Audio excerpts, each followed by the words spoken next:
मित्रांनो, आपण रोजच्या जीवनात धावत असतो. पैसा, प्रतिष्ठा, सुख आणि यश मिळवण्यासाठी खूप मेहनत करतो. पण या धावपळीत मन शांती, प्रेम आणि भक्ती हरवून बसतो.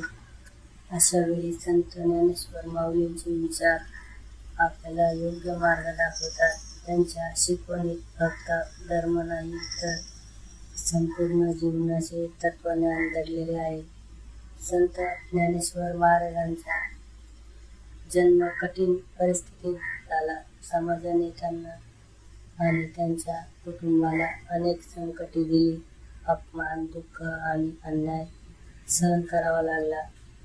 पण एवढ्या संकटानंतरही त्यांच्या मनात कोणाबद्दलही द्वेष नव्हता. त्यांनी प्रेम आणि भक्तीचा मार्ग स्वीकारला. म्हणूनच आज संपूर्ण महाराष्ट्रात त्यांना प्रेमाने ज्ञानोबा माऊली म्हणून ओळखतात. ज्ञानेश्वर महाराज म्हणायचे, अवघ्याची संसार सुखाचा करीन. या वाक्यात त्यांच्या संपूर्ण जीवनाचा उद्देश दडलेला आहे. प्रत्येक माणूस सुखी व्हावा, प्रत्येकाच्या जीवनात प्रेम असावे आणि प्रत्येकाने देवाचे स्मरण करावे, हाच त्यांचा संदेश होता. त्यांनी लिहिलेली ज्ञानेश्वरी केवळ धार्मिक ग्रंथ नाही, ती प्रत्येक माणसाच्या जीवन कसे जगावे हे शिकवणारे अमूल्य देणगी आहे. ज्ञानेश्वर आपल्या सांगते की खरा धर्म म्हणजे माणुसकी, सत्य, दया, क्षमा आणि प्रेम. मित्रांनो, आज आपण पाहतो की माणूस बाहेरून खूप श्रीमंत आहे, पण आतून खूप गरीब झालेला आहे. पैसा वाढला, समाधान कमी झाले, मित्र वाढले, पण आपलेपणा कमी झाला. सुविधा वाढल्या, पण मन शांती हरवली. अशा वेळी ज्ञानेश्वर माऊलींचे विचार आपल्याला पुन्हा माणूस बनायला शिकवतात. आता वारीबद्दल जाणून घेऊया.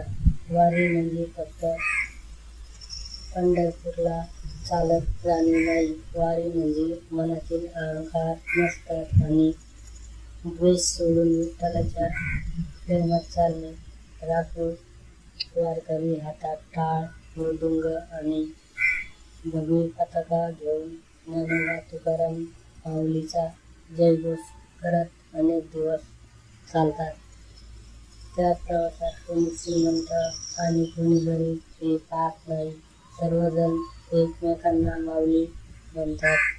हीच खरी समानता आहे. वारी आपल्याला सेवा शिकवते. एखाद्या वारकरी थकला तर दुसरा त्याला आधार देतो.